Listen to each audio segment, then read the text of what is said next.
Greetings, ladies and gentlemen, live from the Nexon Arena. We got Pro League once again here on Monday. We're going to start the night here with Samsung Galaxy Con versus SK Telecom T1. And the big news, guys, is that I am all alone here, and I'm also in the booth. So we'll have a bit of fun together, watching a bunch of good Starcraft. But the real excitement here is actually this matchup. Both Samsung and SK Telecom doing extremely well. Both 2-0 at this point. SKT, they've taken 2 3-0s, whereas Samsung taking a 3-0 and a 3-1. And it's really cool that we get to see this matchup this early on, actually. Just because, especially Samsung, you know, doing a bit better these days with their Terran lineup. Really going to challenge SKT in a way that's going to be different, I feel, for SKT. Like, they know the lineups for other teams, whereas here for Samsung, you know, maybe some of these players, they're coming out of the woodwork, some of these B-teamers that are being forced to really step their game up for Samsung just because, you know, it's been a while. It's been a while since they've been able to do really, really well, especially some of these guys like Journey. I believe he was actually on SKT himself. Now he's on Samsung. And Reality, a guy who's been around for so long, he's there on the left. And of course, you guys know Innovation there on the right, as well as the coach from SK Telecom T1. We got a very big coaching staff. It's kind of cool. But yeah, I hope you guys enjoy the solo cast. I don't know if I'll be able to live up to the tasteless hype, but I'll attempt to do my best. Talk to myself in this lonely booth out in Korea. Big crowd we got tonight, actually. It's been getting actually bigger and bigger pretty much every time, actually, I come down to the studio, especially for SSL even, on those Thursdays. You just really get a ton of people in here because it's so stacked, the amount of players we got in here. But guys, we do have the team rankings so far. We do have, of course, as I mentioned before, SK Telecom T1 up on top. Samsung Galaxy Con trailing just behind them with their 2-0. Down at the bottom is a big surprise. JNR Green Wings 0-2, -6. They've taken 2 0-3s, and I believe one of those was against Samsung, actually. So it's pretty insane the position those guys are in right now. They're really going to have to put it together somehow to, you know, come back in this round. And here for the winners rankings, Hero and Zest up at the top. Maru not able to get a win yet this round. Really itching for one. He's 0-2 so far. Today we could possibly see Sue. I think he's playing 4th. Innovation, I don't believe, is going to come out today. And just taking a look at some other guys we got here. Classic and Dream. Both these guys I was mentioning last time I casted, actually, they both got incredible ratios, but they just don't come out that often just because SKT has so many players that are just insanely good. And funnily enough, if you notice on SKT's side, they do use Dark, Classic, and Sue. 3 pretty big stand-ins for them. They do have, you know, a ton of good players, but then they use Impact as well. Kind of not really treating Samsung Galaxy Con with the amount of respect. From my opinion, I feel, you know, they definitely need to put something together here, some kind of powerhouse team to deal with Samsung, just because they're on a roll these days. We just had the quickest few points there of all time, but now we're taking a look back here at today's match. As you guys can see, once again, all the arrows there on the left side going up and up. Really doing well. Even Deer these days, a guy who's been pretty inconsistent, kind of all over the place. You know, I think he's at, like, let me take a quick look here to standing. He's 12-10, kind of reminding me of an early Zest from Pro League, in fact. He's really just, you know, slowly making his way to be a bit more consistent. And that's actually a really interesting match, just because Deer and Sue, they had a match in SSL Challenger, where Deer was actually able to win and get to the round of 16 over Sue in a best-of-5 series. But going into the viewpoints today, 3 Terran versus 3 Zerg, and Super Power by Lee Chi-Wan. I don't know who that is, but that's pretty funny. I guess if someone says something that interesting, you got to put a quote on it, don't you? But yeah, just looking through the matchups, we actually do have 2 TVZs tonight, so PBT And a little bit later on for the Sioux versus Deer matchup, it's going to be a PVZ. And, of course, as we mentioned last time, starting this week, or last week, I think, in order to help maintain a clean esports environment, we're going to be removing the game time on the broadcasting. I'll have it on my own Observer PC, so, you know, maybe I can give you guys some insights into that if it's a pretty critical time. But going in here to the predictions, me and Daehan up there at the top right now, 65.5. I did quite well last week, so I'm doing a bit better for myself. But in terms of predictions for this match, we do have a 4-2. Team Salmon sticks together. Daehan there going to join us, and I don't think that's a bad idea at all. BrAvO, a very fantastic player in terms of TVT, and even TVZ has been showing his prowess over and over again. You guys can see his win ratio here so far. He's 8-4 and 2-1. He's one of these guys who's really pulling it together for Samsung. I think if these guys actually do win round 4, I think they do get into the final playoffs. But don't quote me on that. I'm just taking a quick look here at the points they have. But these guys, I don't think they're out of it yet, especially just seeing their resurgence here and seeing how badly they want this round, even if it is for pride or, you know, possible playoffs in the future. Here is Dark, one of the best players here for Telecom. They have a bunch of great Zergs, him and Sue, and they used to have Sulky, actually, who's not on the team anymore, but really holding it together for that Zerg lineup. Justuno versus BrAvO. And yeah, the reason I favor him here is because he's just so good against Terran. I mean, he's a guy who's able to take games best of ones off of guys like Maru, and he comes out on a Terran-favored map, Coda. So I feel like he's coming out here trying to snipe one of the Terrans and trying to get SK Telecom in a big lead. Guys, let's jump into game number 1 right now. BrAvO versus Dark.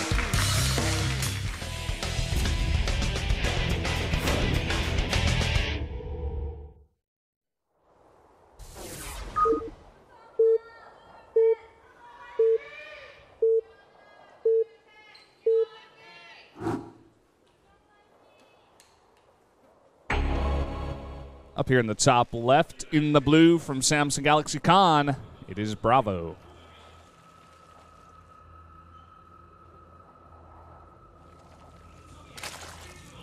I'd say she's getting better at drawing. Can't really put her down for that one. It's looking pretty good. And down here in the bottom right, in the orange for SK Telecom T1, it is Dark, the Zerg player. I guess that's how she feels about him. Not quite sure about that one. Lots of hearts. So, map we got here is Coda. As I said before, pretty nice Terran-favored map to come out here for BrAvO. BrAvO guy who's shown, you know, a lot of mech against Terran and Zerg. Definitely likes the style. Not all the time against Terran, but he has done it a bunch before. But looking at this map, I don't, you know, it's definitely possible to do mech, I feel. I don't think it's like an Iron Fortress. You definitely can get a decent setup there in between your second and third bases, but, I mean, I feel like if he wants to do it, maybe, but also maybe not. I mean, it's BrAvO. He's a nicely rounded player. He doesn't have to go into mech. He's shown a great bio style before as well. Get a nice little shot there of the danger sign. And this Overlord is actually going to come in. This barracks placement is really interesting because the Overlord's going to come in, and he's going to see no barracks. And maybe Dark is going to freak out. Maybe he's going to, you know, over-scout, pull some drones, you know, try to deal with the possible, you know, proxy Reaper or kind of 2 barracks proxy that you might get a feel of, by the Overlord coming in here and not seeing the barracks. But Dark already going for that very safe pool first. No gas just yet. So I think he should be just fine. Even if it was some kind of proxy Reaper build, with a bit of micro, you can be pretty safe. Once you get your lings and your queens out, you probably won't lose too much. But let's see how Dark reacts when he comes in here and he sees nothing. Maybe he'll just say, oh, maybe he made a CC down on the low ground. But he's got to be very careful about that Overlord. because you don't want to send it in saying, oh, he's going CC first, and then all of a sudden a Marine comes in. And maybe that was the idea from the beginning here for BrAvO, because he is hunting for that Overlord. He knows where it's going to be. And here comes the first Marine. Of course, Dark does see it. He's going to move away. Should be fine over there. Even going to send a couple Lings across. I believe he only made 2. Not going to overcommit with that pool. It was just a very safe early pool, about a 15 pool probably, to deal with any kind of aggression coming out of BrAvO. Kind of interesting also that Dark does go for it. Kind of saying, hey, BrAvO, I know I can beat you in a straight-up game. I don't really need to, you know, do any kind of greed. I don't need to go super, you know, greedy economic build. I can just go very safe and just make sure that I don't die, because I'm very confident later on in the game versus any Terran player. And frankly, BrAvO, you are not as good as Mario. But we'll see. We'll see what BrAvO is able to do here in this game against Dark. We do have both gases now coming up as he's going to try to tech up. Dark, on the other hand, he has stayed on 2 base behind this, hasn't got any kind of faster third base. This is kind of what we're seeing these days out of a lot of the Zergs. You get that 2 base Muta style, and you can definitely put on the harass very early. With that kind of style, I wouldn't be surprised if he goes for it. Dark, he's shown it to us before. He's going to commit to the speed here, it seems, just to be safe. Also going to keep 1 drone in that gas. You know, slowly get that gas up, maybe eventually put more in there and go for a lair once he feels like he's droned up enough. Yeah, this is kind of fun doing my own solo cast here. It's going to be a nice little experiment, just because, you know, everybody else is out of town. Wolf's going to be doing tanks. Moonglade, I believe he's going to Germany. But, yeah, so I'll be here tonight. And, in fact, we do have a third base coming down here for Dark, so not going to go for those meters just yet. Going to slowly get that gas I was saying before and just drop down a Baneling nest. I get a feel that Dark doesn't really know what's going on just yet from BrAvO.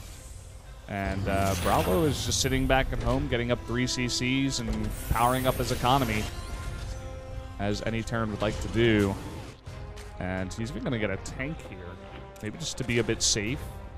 Just sit back and make a tank, because maybe he doesn't really know what Dark's going to do. Dark now going to send out this Zergling. And wow, BrAvO, it looks like he is, in fact, going to go into mech here against Dark on Coda. So this should be a bit of a treat here. Unfortunately, Dark is not going to get the scout there on the fact that, you know, BrAvO is going for this mech. He's only going to be adding his Evo chambers now. I'm sure this is kind of that timing for Zerg where they're like, okay, I need to know what the Terran is doing. I need to know if he's going mech or bio, because I need to know what kind of upgrades to get, specifically, you know, what kind of units to make, you know, how greedy can I be if it's mech. I can take a 4th base a little bit earlier. I can get all my gases, try to get a lot of techs and stuff. But I get a feel that Dark doesn't yet know. And he's just still sitting back. Scan going to come down here. Going to see the Baneling nest and the 1-1 coming in here. And Dark, in fact, does not know. So very unfortunate for him. BrAvO, with this build, with the early Marine, with it hidden, you're trying to catch out the Overlord, but also it gives you like 2 Marines. You get down your CC and then you switch out. You know, you have a bit there at the front, of course, to help with your bunker. But after that, you should be okay to just switch in. But this scout is going to be huge. He's going to see all the factories coming down, and he should have a very good idea of what BrAvO exactly is doing. He's going to lose the Overseer here. It does not matter. Let's see if he cancels the +1. It's already about halfway. But you do see he's adding multiple techs here and adding all of his gases. He's saying, okay, I know exactly what I'm going to do. And it looks like possibly maybe some kind of Roach Hydra Viper timing, because you do see dropping down the Roach and Hydraless buildings there, and also the Infestation Pits. So we'll see exactly what he wants to go into here a bit. Going to take that quicker 4th base, as I was talking about. He's already gone up here to about 67 about to be 69 drones, and going to just get a very quick high off the back of this. Uh-oh, BrAvO not paying attention. Gonna lose 2 aliens for free. Wings now coming into the third base. Want to scout how far that is along. Seeing the 2 gases already up here. And the tank there, not going to be able to do much damage at all. So Dark is going to finish that +1. Just going to let it finish. I guess Ultra's a little bit later on in the game, especially up against Mech. It's not going to be bad to have that finish. So we'll see exactly what he wants to do after that as well, what kind of upgrades he wants to go for. The 1-1 is finishing up here for BrAvO. And in fact, he is going to go into 2-2. I guess when you've already gotten the +1, maybe you can just go into quick ultras, maybe try to follow up with, armored up Roach Hydra or something. But BrAvO now going to go with that Bolt Viking, going to try to clear the skies on the right side, maybe open up some Hellbat drops possibly a little bit later on. Do see Dark pulling back everything, and there is that Ultralisk Cavern coming down. He's also got that 4th base on the way. The Vipers are coming out too. Just taking a look at the units on my computer. He's only made 9 Roaches and 12 Lings. He's barely made much in terms of units just yet. He's actually done a very good job of just getting up a giant base, trying to get his economy really, really, really nice, build up a giant bank, and just sit back and get all of his techs ready, like open up all the options. And I wonder also if BrAvO, I said it before, he's great at mech and TVT, TVZ. Haven't seen his TVP mech. Don't think we will be seeing that anytime soon, but maybe after seeing Innovation's games on like Terraform and Echo, he's saying, hey, Terran Mech is really strong right now. Zergs don't really know how to deal with it. I'm just going to go for it. Coda's not a terrible map for Mech either. And I'm very curious to see if he can actually make this work. That's really what this game is about for me. If he can actually defeat Dark in a Mech versus Zerg game just straight up. Or is Dark going to show us something entirely different? By the way, we do have a drop coming around the right side. There are already 17 queens on the map. Dark saying, this is the way to deal with mech. Come back and defend your main base with like 10 queens. It's all good. It's all fine. Uh-oh. Fight going on. SCV not fighting back. But it's fine. The Roach buddies are going to come help this little drone. Also love the fact that Dark is going straight into double Spire here. You have to think about Dark's teammate. Like, let's just sit back for a while and think about this. He plays against Innovation all the time. I'm sure this guy has the tools to figure out how to defeat meching Terrans, and I hope he shows it to you guys tonight. I'm very curious to see it as well. Seems like the answer is a bunch of Ultras and Queens. Like, and by a bunch, I mean 17. Let's see how this works out. The Ultra's coming in. That is a planetary. And he's got a decent spread of tanks, but a lot of them are not hitting, actually, the Ultras in the front. And all the transfuses coming down like crazy. And all of those tanks there on the right side not engaging in the fight. A gigantic repair coming down this planetary. And, you know, you can only transfuse as fast as you possibly can. But the planetary is still going to go down. If you have this many queens, I suppose, you know, your Ultras are just not going to die. And now the Ultras pushing forward.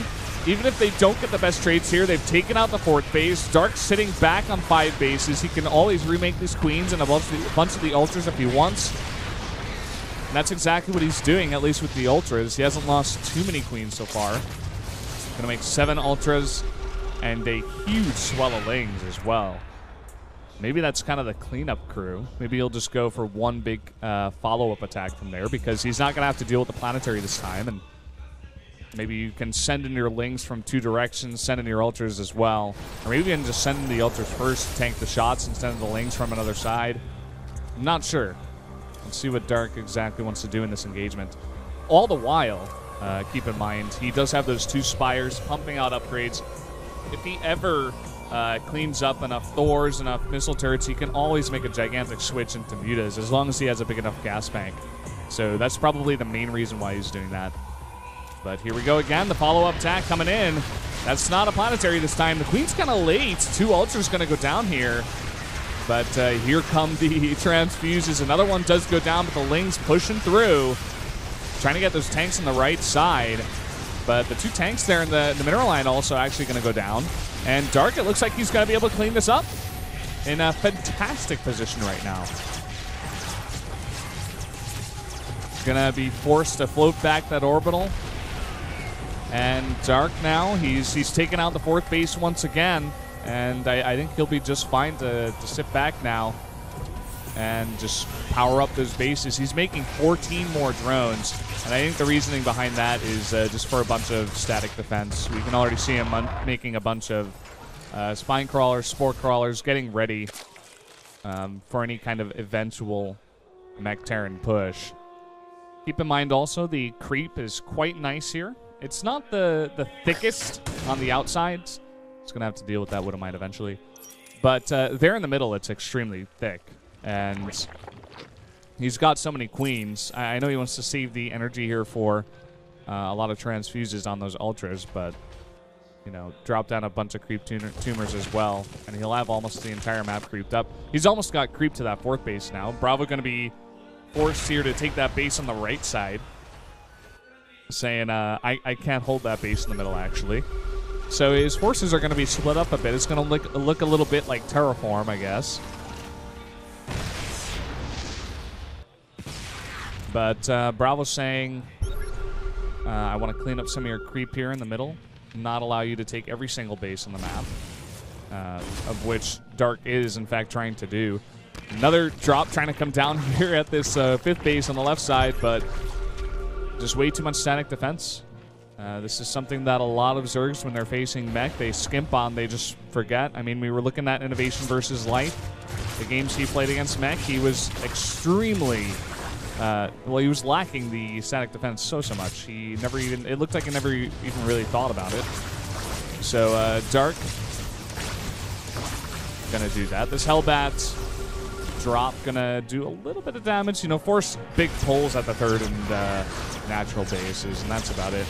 We do have a, not a muta switch, but a gigantic switch into Broodlords and Corruptors, and BrAvO does not have the tools. I mean, he's got 10 Vikings and 4 Thors, but when you got 17 Corruptors to help that out, as well as a bunch of Ultras and Queens on the ground, you know, that's going to do a number to the mech army as long as you can get a decent engage here.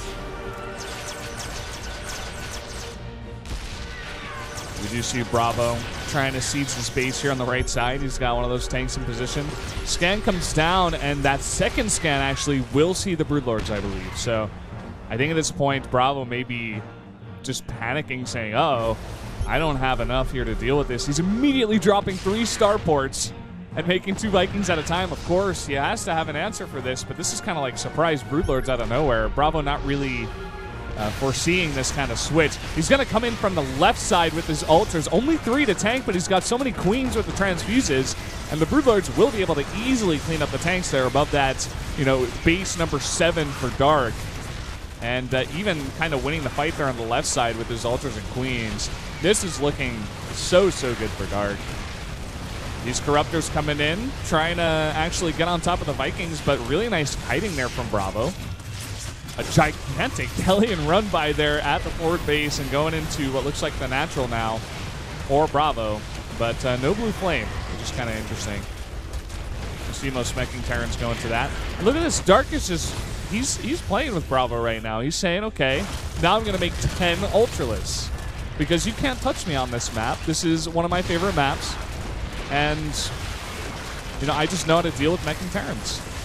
Look at all these Widow Mines, actually. Got to be very careful about that. It looks like he's trying to get underneath the Corruptors here. And, uh-oh.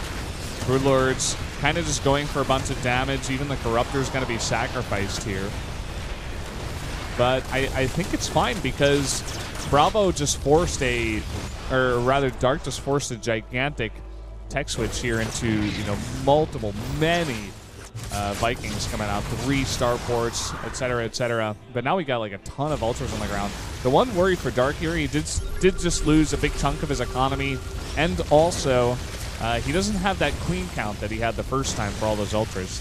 Keep in mind, he is making 3 queens at a time, and he's got a big mineral bank. He should be able to get it in due time, but not right now. Not before BrAvO may be able to get some, more tanks, more Widow Mines even.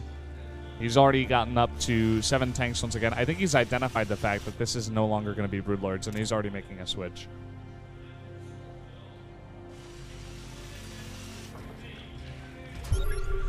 So we do see Dark here getting the 3/3 upgrades for his air units. Really nice triggers, actually, with the Lings, but actually some of those ultras as well, getting some of those shots. He's got such a giant bank, he was able to make this many ultras, about 15, 14 right now, but he's got to be careful with how he engages, because these guys are very clunky. You got to get him into position. Like, look at that. He's not really going to be able to do too much damage there,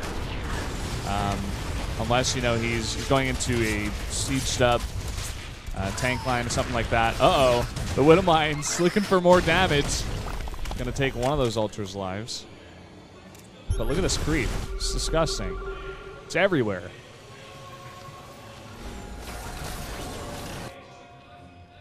Dark still sitting on 86 drones, getting that fantastic economy behind this. You guys don't have the timer in game, so I'll just give you a little update. We're already 26 minutes into this first game. So quite a long one there. Finally gonna clean up these Widow Mines that have been annoying him. There's only 5. And he's got a fantastic bank still as well. He's even maxed out here on mainly ultras. Pretty much only ultra queen at this point. And he's still got like a massive gas bank, a massive mineral bank. He was just mining there from this base for a while. This is something I like a lot. The Banshee switch. We'll see how it does against the absurd amount of queens that Dark loves to make in this matchup, because he's going to go up to 15 queens right now. He had 9, just made 6, and he's going to be making more and more. I assume here until he hits max, which he just did. Probably going to get up to 16, 17 queens maybe, and let's see how many ultras as well. 13. So going to be 17 queens, 13 ultras, and he's also going to have that 3/3 to flyer upgrades coming in just a while. Look at this ultra defense. All those Hellions already so low. They will be able to get pretty nice attack there, but hold that thought. The ultras and the queens, here they come. We'll see how the Banshees can do. He's only got 4. At the same time, sending 4 of these ultras over to the planetary, trying to, botch the economy of BrAvO as much as possible. Try to take out all these SCVs that we're repairing and force them off. Even if he loses the ultras, I don't think he'll be that sad. Not enough creep up there, actually, at the ramp for him to engage, I think. Kind of just taking it slow. But, oh boy, getting really, really far ahead of himself here is BrAvO. All those Thors and even the tank getting really far up, right up next to that creep. But we'll see if these Banshees can actually do a number. He's still got 16 queens. But a lot of support there for BrAvO. BrAvO not out of this game just yet. Queen's now getting to work on the tank line. But it's going to take a lot of hits, in fact, especially once the Banshees come back to help out. We do have this ultra counterattack up to the top right once again. But BrAvO making strides. He's taking strides here. He's going to take out another base of Dark. And he keeps scanning. He keeps on looking at what exactly Dark is making, what the threat switch is, and he's always ready for it. We'll see if he'll be ready for this giant Broodlord switch. We have about 8 of them on the way here, as well as a bunch of Corruptors. Look at that. You do have the mules coming down to save the planetary. Very nicely done there. And he's even added in, I think, like 2 or 3 infestors into this army. Gonna really help out with the fungals, keep everything in place. Maybe if BrAVO's not expecting it, he can get his Vikings and maybe his Banshees fungled as well. Very continuous Banshee switch here. But I'm not sure if BrAvO has enough really to deal with this. Look at that fungal hitting all of the Vikings there. Not really dealing with the Banshees just yet, but the Vikings are going to be forced back, and now the Banshees are all alone. BrAvO here, not taking the best fight. And Dark, I think, just taking him by surprise. Now he's looking to possibly sacrifice his Corruptors, but not going to go too far. Not sure where that command center is going. Wants to join the Zerg race. Not going to work out for him.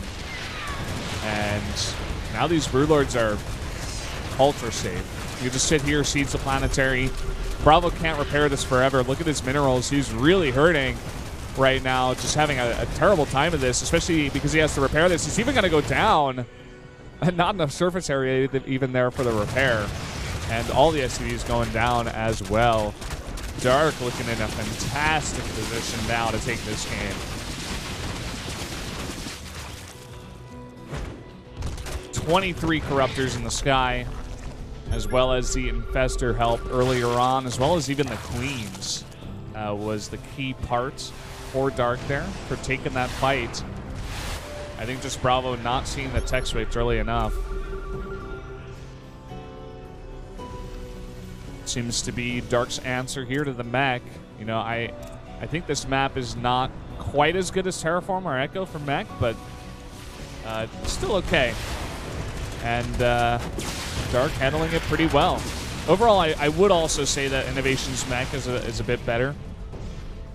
But here we go. BrAvO going for it. All the Widow Mines trying to get underneath those Corruptors, and they've all got Drilling Claws. Looks like one of them goes off on the Corruptors, a lot of them going off on the Broodlords. But I'm not sure it's going to matter. BrAvO with not much left over. The Thor's all alone, hitting all the Corruptors even, and not dealing with the Broodlords that are killing them right now. And now with a bunch of Overseers, he should be able to clean up the Widow Mines, and BrAvO looking to be kicked out of this game. Looks like SK Telecom T1 should be able to take a 1-0 lead here. I mean, look at Dark's bank. He could pretty much make anything he wants. BrAVO's only got area units at this point, 20 SCVs. He's gonna just come in and take out a base. I think BrAvO just not yet accepting his fate. Dropping the mules there on the mineral line. And the 20 SCVs he had looking to go down here.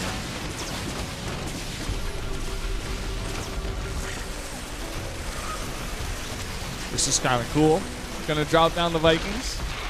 Do a little bit of harass.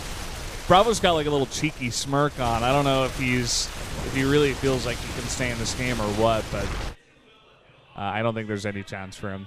Look at this gigantic Roach Hydra army looking to close in now. All the Hydras getting underneath the Vikings. Goodbye, Mr. Vikings. Look at this. He's mining for the base right next to BrAvO. Now he's going to back up, of course, but yeah, I think BrAvO realized it now. He's still sticking in, though. He's doing some of those GG scans. He's like, well, have you taken any of those bases? Maybe he feels like he's starved Dark a little bit more than he actually has.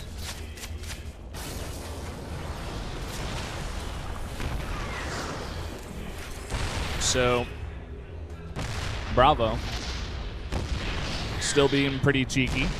Gonna siege with this one siege tank on the Spore Crawler there. Going to come in here and actually take out the one Spore Crawler that there was. 3 Banshees can do a hell of a lot of damage, man. And they're still looking for more. Not gonna give up just yet.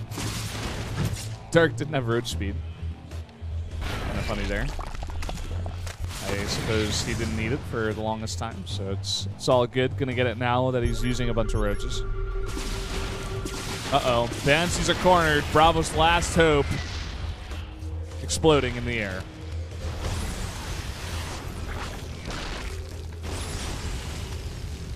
So, Dark maxed out now against the 31 supply of BrAvO. BrAvO heard I was doing a solo cast today. Just wanted to give me a hard time. Thanks, BrAvO. GG. Dark gonna win the game. Nicely done. Really nicely done, actually. You really got to hand it to him. I'd say BrAvO didn't play the most perfect mech game. I think he'd like to go back and maybe just review some of those innovation bots, I'd say. Maybe work on making that switch to air a little bit sooner, being prepared for the Brood Lords. That was like the first tech switch that really got him off guard. He didn't do a very good job of holding off the... hold on, let me leave this game. He didn't do a very good job of holding off the early Ultra Queen attack either. So, Stark overall, a really nice strategy there for his first push, using a lot of Ultras and about 17 Queens. Something ridiculous like that. Like, the instant he saw it was mech, he's like, okay, Infestation Pit, straight into Hive. I'll get my Roach Warren as well as my Hydroden up, and I'll just, you know, make sure I have that just in case, but I'm going straight to Ultras. And that's pretty much all he made. He made some safety Roaches, maybe to deal with some Hellbat drops or just defense in general. But, you know, at the end of the day, he just went straight into those Ultras, and they did the number very early on, not allowing BrAvO to get that really quick fourth phase, which is something that Innovation pretty consistently gets. Usually the Zerg is like, well, I just can't attack into that. It's too hard. He's got too many turrets. He's got, like, a bunch of tanks in a perfect position. But, again, on that map, Coda